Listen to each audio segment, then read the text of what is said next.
Welcome to the Heads Together podcast. I'm your host, Jill Mokes, and I am very happy to have you with me again this week. So this week's amazing guest is Ursula Capell.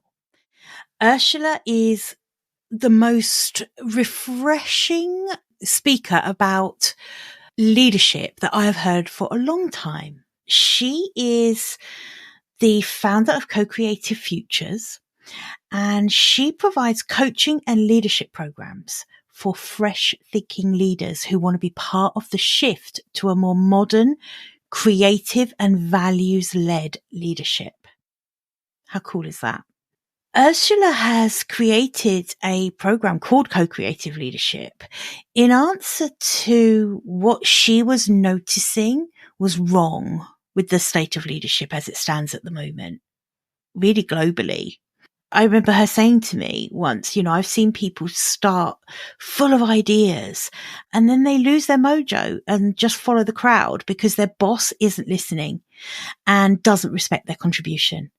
And a lot of what Ursula does is she helps people understand how to build a culture and a safe space for people to really experiment and be themselves and feel comfortable and safe doing that so that they become way more committed to the mission of the organization. So I'm very excited to have Ursula join me this week. I think whilst co-creative leadership is the space that Ursula plays in, I think this concept of co-creativity is something that all business owners should be really getting on board with. I think working co-creatively with your clients in whatever field you're in is going to serve you really well. So this is going to be a really great episode, whether you are a leader yourself looking to learn a new way of being, or a business owner who really wants to embed this co-creative concept into the organization. Okay, let's dive in. Welcome to the Heads Together podcast. I'm Jill Mokes, and I am obsessed with cutting through the noise when it comes to growing your business. Each week, via intimate coaching conversations and inspirational stories, I share what it really takes to get the results you want in a way that feels right to you. I am all about attracting higher ticket opportunities, building authentic relationships, and creating the abundant, full-fat version of your dream business. I mean, how many of us have beavered away creating a light version of what we really want? The thing is, I honestly believe when you're outstanding at what you do, there is no limit to what you can achieve. So, are you ready to put our heads together and make it happen? Let's go.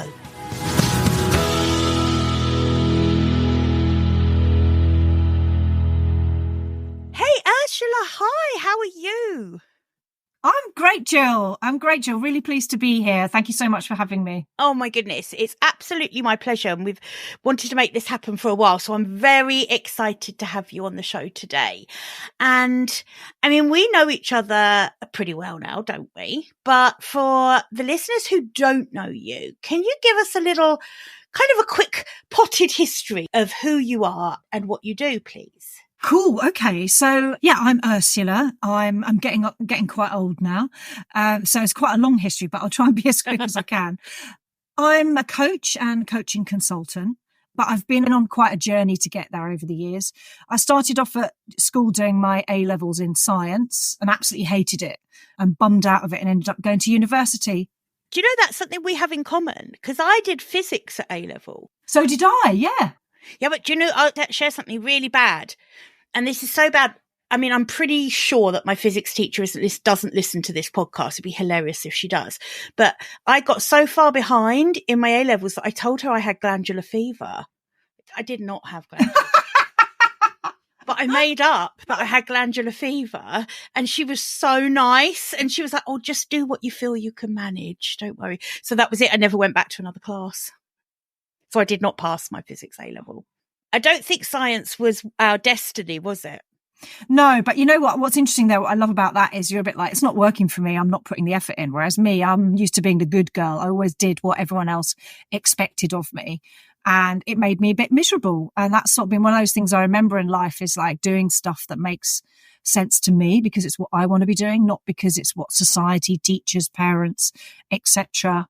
expect of you. They said, do science because you're a girl and, you know, we're talking the 1980s. Yeah. And, you know, we need more female scientists, right? Not do you love it? Are you interested in it? But, you know, be herded down there. Yeah. So for that reason, I think that was my first sort of breakout of like, this is not what I want to be doing. So then I kind of bummed out of that and I ended up going to university after a year. And I was lucky enough at that time to work in a photographic studio and we used to make pop videos and things like that. Yeah, and I just get a bit of a portfolio together from that, made my own little film.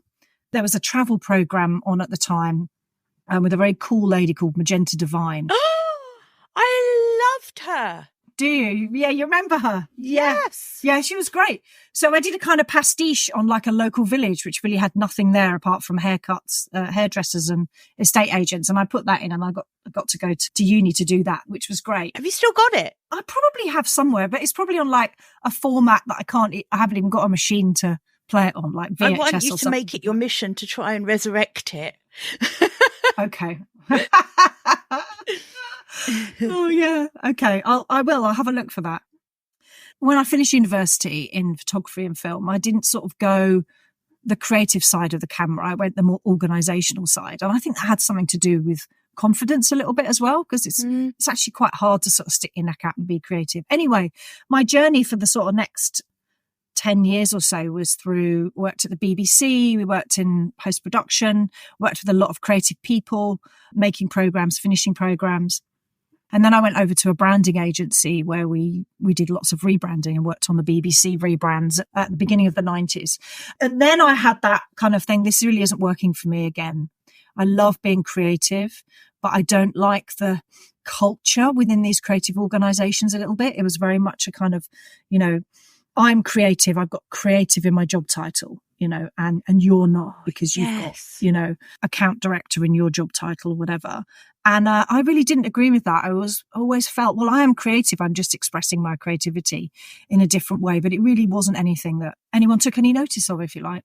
So, I kind of bummed out of that as well and decided to completely change my life after a trip to see a friend in Scotland where we drank all the whiskies on the top row of the shelf.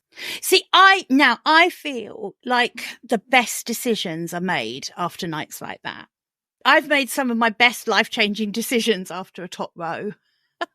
Well, you're a woman after my own heart then, to be honest, because the next day, probably sweating whiskey through the pores, we went to a reflexology session and I sat at the bottom, sat in this reflexology room and the woman sat at the bottom at my feet, had just qualified as a reflexologist and she was so passionate about it. I was like, that is what I want to do. And literally, by the time I got home, which was a bit arduous because the lovely Ryanair diverted us to Birmingham and I was trying to get to Stansted. So we got halfway from Scotland to where I was going.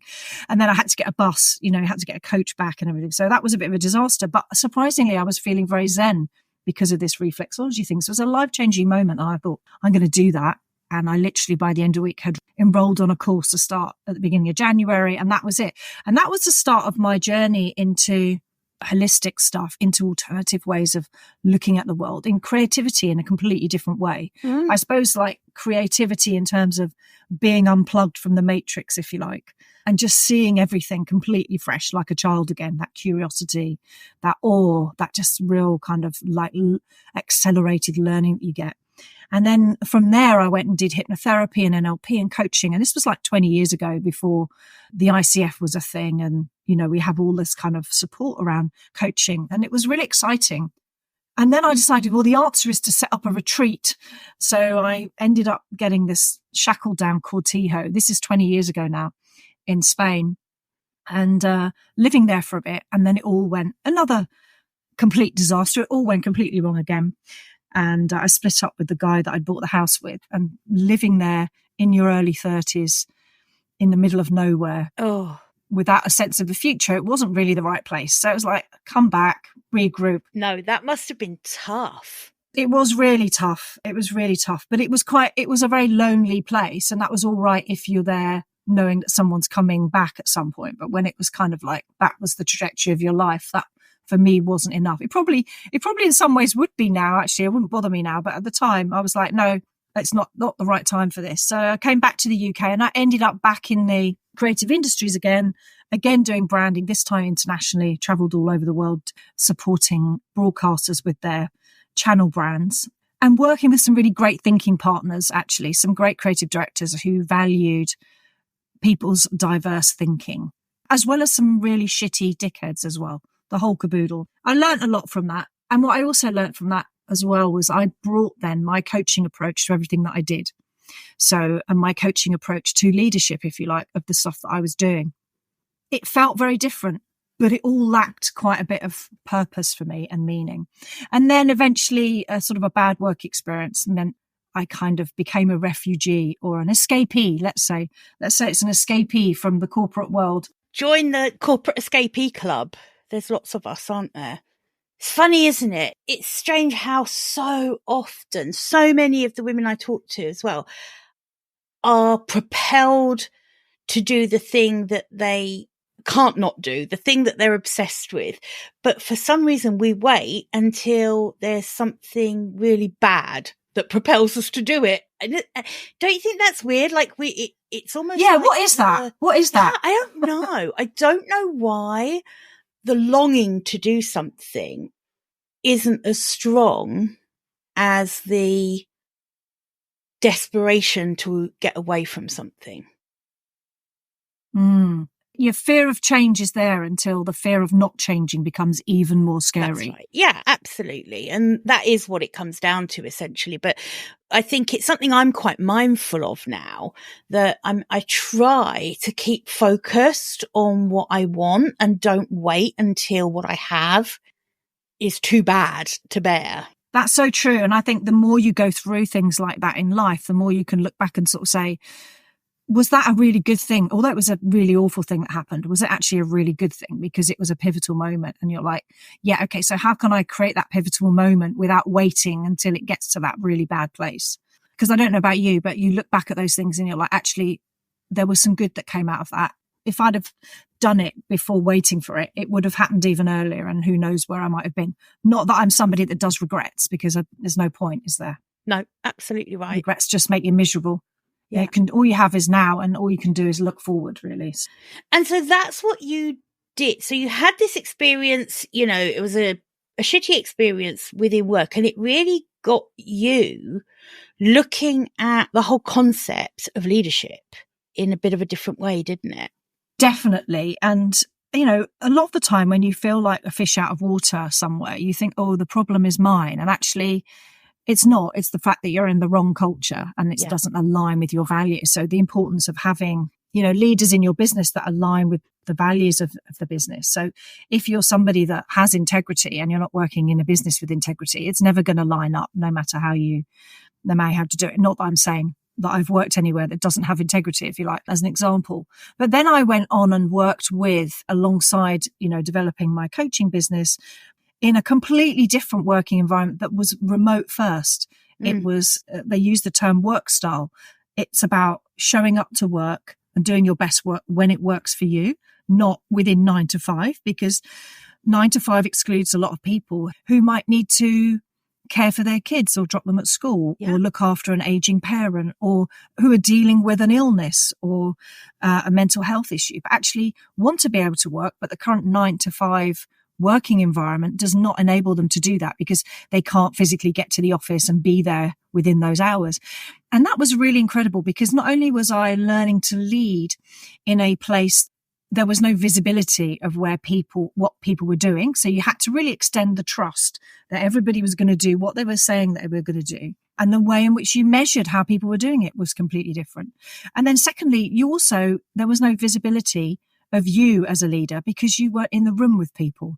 You were remotely. I was sitting here in my pod leading people, and I wasn't in an office in the corner where people could knock on the door. And it was learning to lead from that way. So I think all of that together has meant that I've come to where I'm at now. So we can understand the timeline of that. So when was that you were doing this kind of remote first work? Was that pre or post pandemic? Pre-pandemic, we were so pandemic ready. That's what struck me about that, was that, my goodness, that was actually very forward thinking for back then, because pre-pandemic, I don't know any other companies that put remote first. No, absolutely. They have been operating since 2014. I joined in about 2017. So we're already 3 years into this way of doing it. Right. And it was quite funny when you saw all these other more traditional organizations going, "Ooh, we're going to work remotely and we can do it on Zoom." You're like, "No shit, Sherlock. Yeah. We've been doing that for years," And actually, what I also learned there was, if you work in a creative agency where everyone comes in every day, people kind of they look the same. They're all kind of dressed the same. They all go to the same place to get their lunch or similar, all sat in the same office with the same Macs and everything. And I can remember sometimes wandering around the studio, because it was a design studio. Suddenly this week, the theme was purple brands, because there was so much thinking where everyone had sort of started to join together, and that collective unconsciousness in the room started to produce the same ideas. It was really interesting. And yet in the environment when I was leading an agency where no one was working, I might have one designer in Australia working with another designer in Hackney. Well, I did. And another one working on the continent somewhere. And so when they got up to go for their lunch, or when they went out for a walk, or they did anything else in it was outside their front door was a completely different world. And they brought that different perspective into the creative work they were doing. So the collective creativity in there was interesting. It had other issues, like when you're sat side by side with someone, sometimes you can have a shorthand, which makes things go more quickly. Sure. But is what you get out of it not as good, probably, because often you can find you end up going down the same train track of thinking and not bringing kind of wider sources of inspiration into what you're doing. So that was something I thought was really brilliant, was that not only are people showing up when it works best for them, when they can be their creative best, but secondly, they're also bringing the different daily inputs of life, which was so much more interesting. So that was your first taste, I guess, of leadership really done differently. And is that kind of what sparked what has now become your mission, which is to help organizations and individuals look at leadership differently and to bring creativity into leadership? Is that kind of where that sparked from? I'd love to understand more, because your business, Co-Creative Future, is absolutely focused on this concept of co-creative leadership. I'd love us to really understand what that is, what it means. So co-creative leadership is sort of a number of ingredients, if you like. Let's think about it. For today's conversation, let's think about it like a cake. It's like got some, it's got a few ingredients. My favorite topic. Good. I'm a cake lady too. So first of all, coming from the place that everyone is creative, as I've journeyed around, I can see that creativity comes from everywhere. And historically, the research into creativity has always focused on like the elite, the super creatives that produce masterpieces, right? And exploring how they think and what their process is. When we think about creativity, we think about artists and sculptors and composers, and and you're right, there's something quite elitist about it.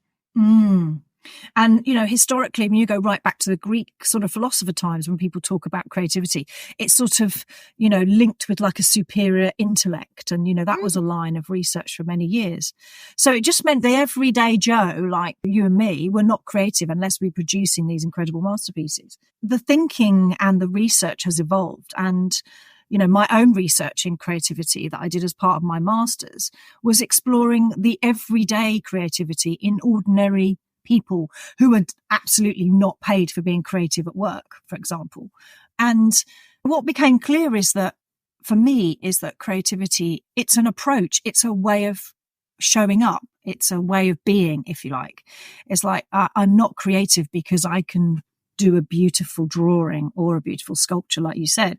I am creative because I can ask a question, or I can look at things with wonder, or I can make links between things, or I'm just open to new experiences. It's about how you show up. It's about your approach to things that makes humans creative. And when you think about creativity on that front, and you realize that, when you look at children and children's creativity, not from the scribbles on a page, but just the way in which they approach life, you can see that there's human creativity in there, and it kind of gets drilled out of us as we get older in that kind of, we must conform, we must get a job, buy a house, have a family, and then have a midlife crisis because we realize we've wasted half our life doing what someone else wanted for us. Creativity is undervalued because it's awkward, because it means you're not a yes man. It means you don't do things the way that everyone tells you to do things. You're doing it your own way.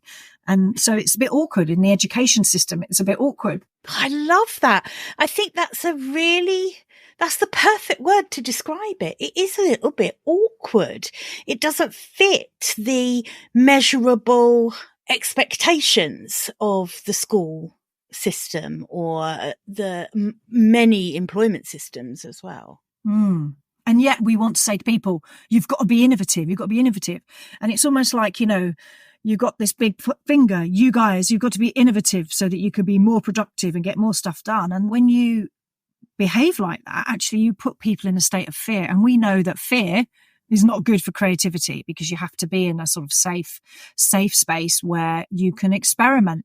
If you're fearful of stepping out of line or making a mistake, you aren't going to push the boundaries beyond the comfort zone. It's like we talk about outside your comfort zone is where the magic happens. Well, in order to get outside your comfort zone, you're going to have to make a shit ton of mistakes in order to find the magic, right? But if you always stay in your comfort zone and you never make a mistake, you are definitely not going to innovate. And I guess so, being in an environment where leaders aren't cultivating a safe environment, then there is no motivation for anyone to move outside of their comfort zone. That's right. Why put your head above the parapet? That is not conducive to creativity. So for me, that makes me start looking at how do we create a safe space? And we know that, from the state of leadership, that people are feeling burnt out. We've got more mental health issues in this country than ever before, and globally. There is so much wrong at the moment in the workplace. And we also know that people don't leave their jobs, they leave their bosses. So hold on a minute. If people are leaving their bosses and because they're burnt out, that has to be something to do with how they feel about the leaders around them. Yeah. And how they're being managed, if you like. And what I talk about is very much about leadership. I think we should all be doing more leading and less managing. We're all grown-ups. We can manage ourselves. We might need leading and pointing in the right direction and inspiring, and to be part of a community, to be part of a team where we're all thriving and doing our best and getting to where we want to go in the process. I love that. So for me, another part of the co-creativeness is about collaboration, is doing it, is being in it together. Is that another ingredient of the cake? I love this concept of there being these different ingredients that all come together that form what I think you've established, which is an incredibly robust framework around creative leadership, which I know we'll touch on in a bit. But yeah, I'd love to understand more about what are the other ingredients that go into this? Yeah, so you're right. Collaboration is the second ingredient. And it's that idea of sort of leaders moving away from just the pure telling and directing and delegating to being more like working together, co-creating the vision and going on the journey with everybody. There's also good and bad collaboration. There was a great book I was looking at the other day whose author forgive me, I can't remember, but it's called Collaboration Overload. And it was really interesting, this concept of good and bad collaboration. It's like collaboration can almost be an excuse for not trusting as well, right? Because when we don't trust, we have to collaborate because then we know everything that's going on and let's collaborate. But actually, there's almost like there are bits that we want to collaborate on, and then there are times to make some decisions, or there are times to work solo and get stuff done, and then there's times to go back to collaboration. I think that contributes part of this. I was talking to a leader the other day about the fact that they want having to step away from their job because they can't get the job done because they're always on Zoom meetings 7 hours a day, 8 hours a day.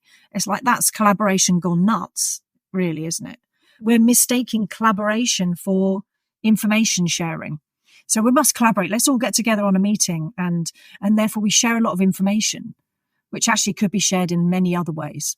Where is the actual collaboration, the kind of new thinking that's coming out of a group of people getting together that's beyond what everyone already knew when they came into the room?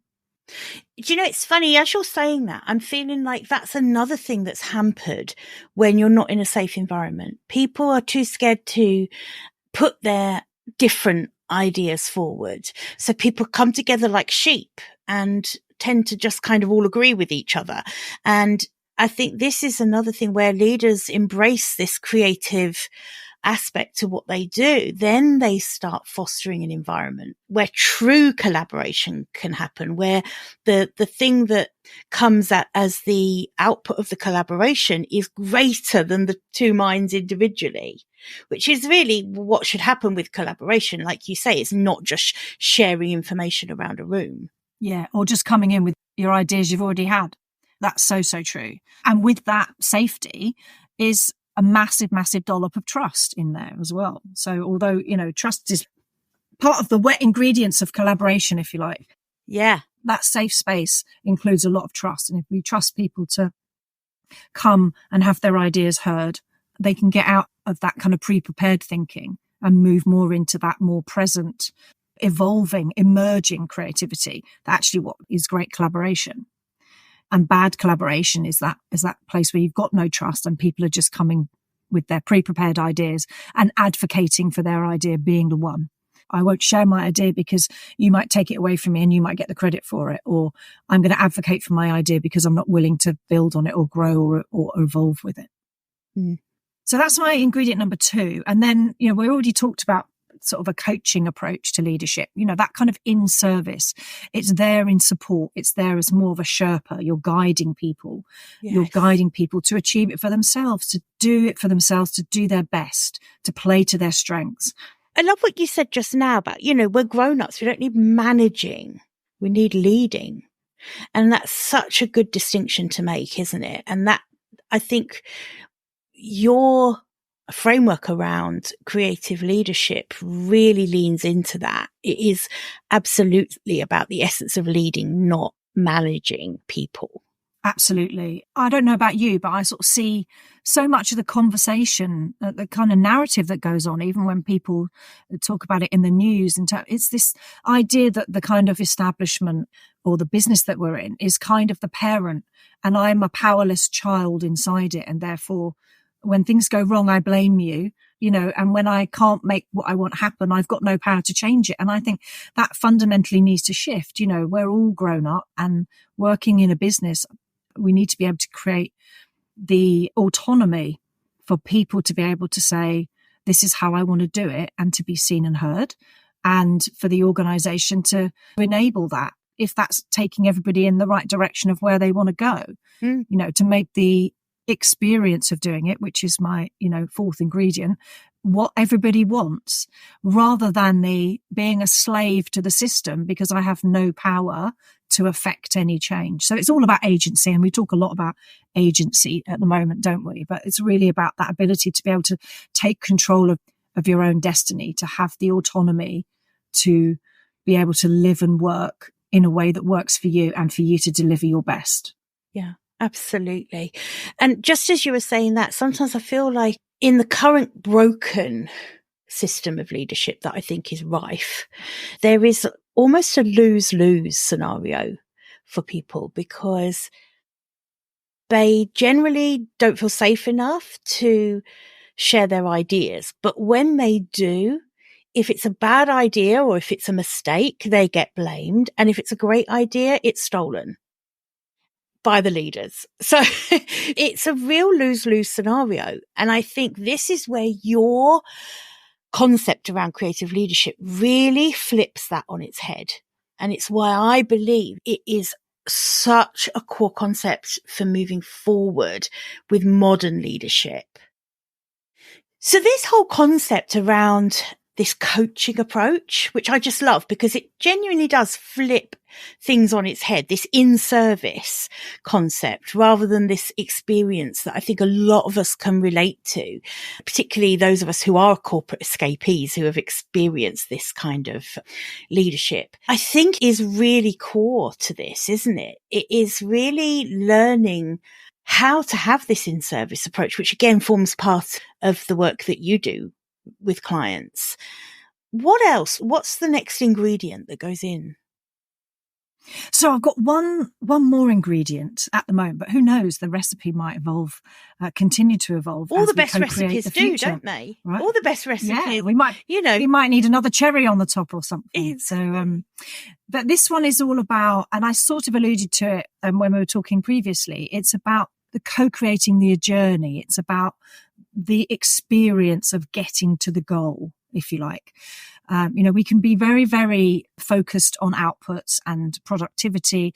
And those things are really important. When we're running a business, we've got to achieve the goals and the business and the numbers that we want to achieve to make our business sustainable.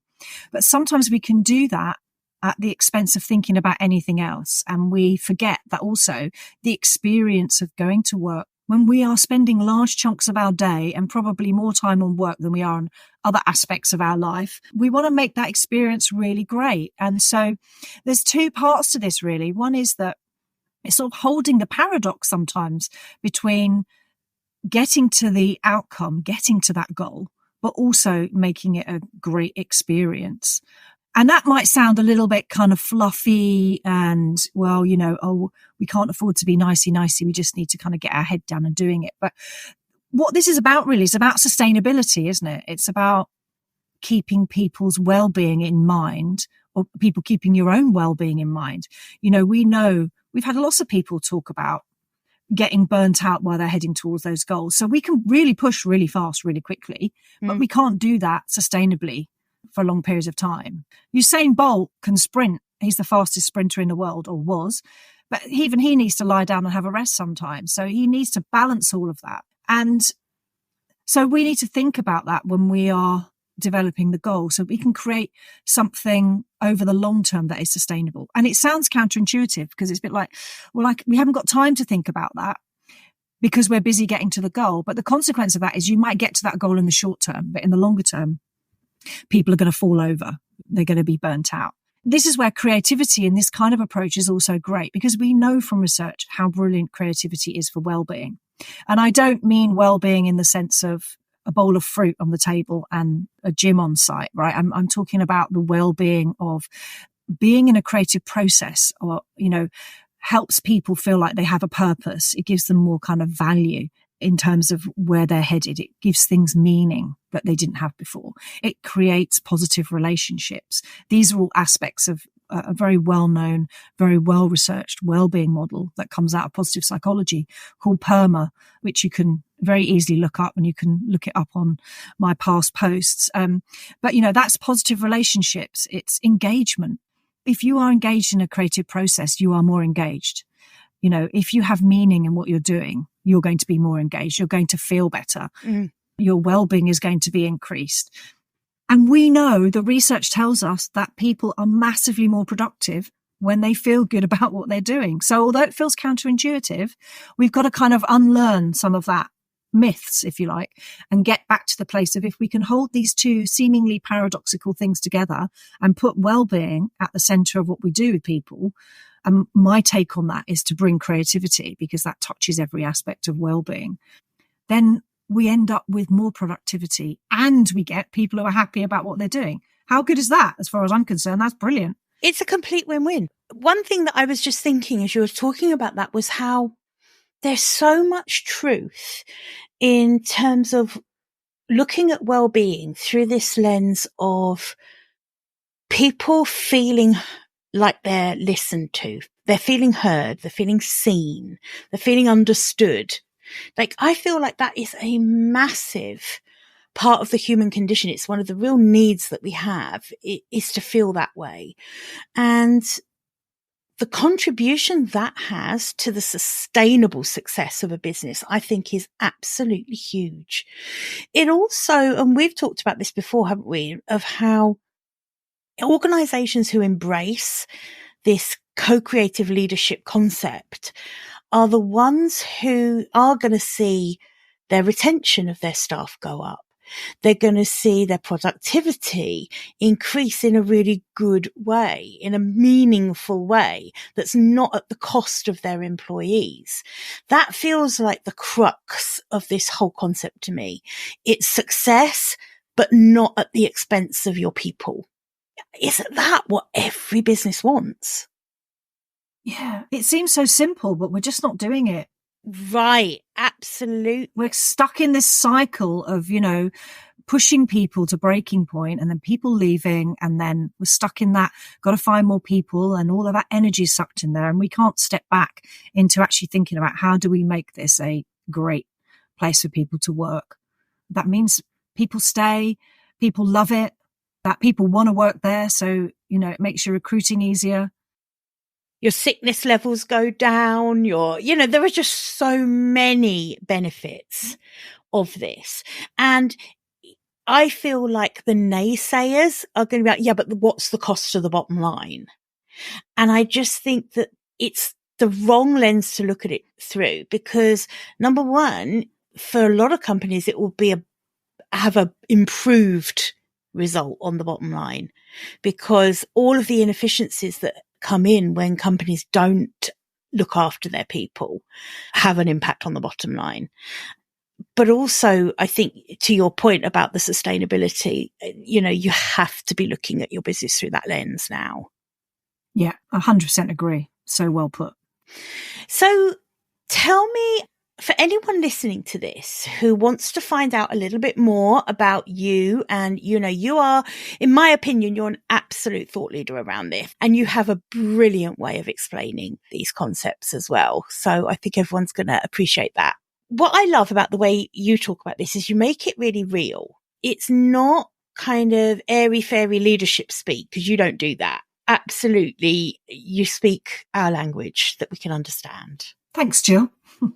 It makes it so accessible for people to get it.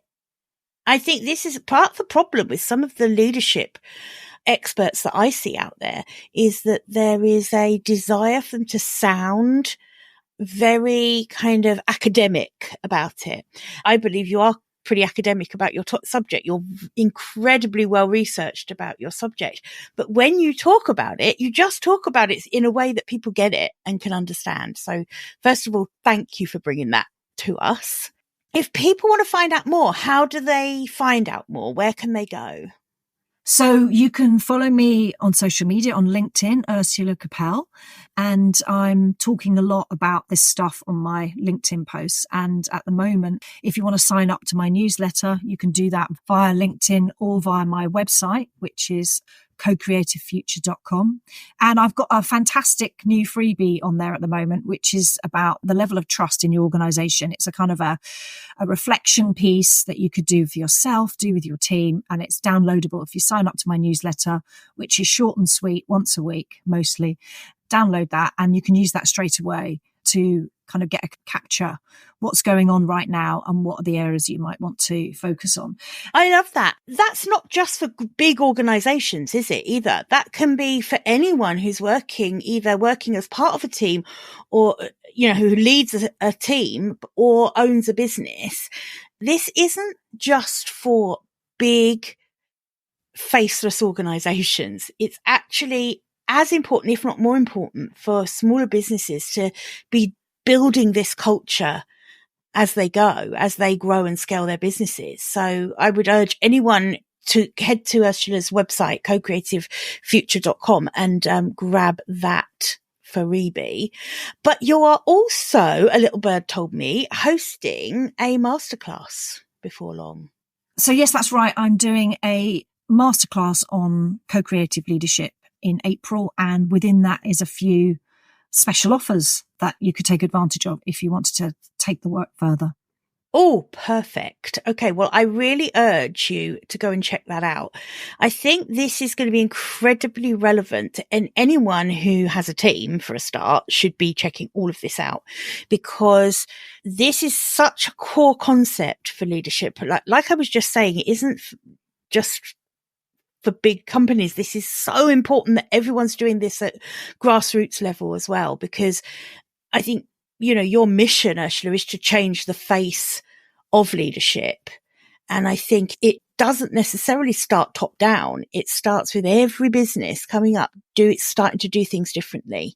That's how things will change over the long term, which is an exciting prospect. Yeah, that's something I'm really passionate about. So I'll put all of the links that we've talked about into the show notes so that people can register for the masterclass, download the freebie, find out more. Ursula's blog is really useful for getting some, just some really good, solid advice, tips, things that you can. What I like about your blog actually is that it's stuff that people can take away straight away and start using with their teams.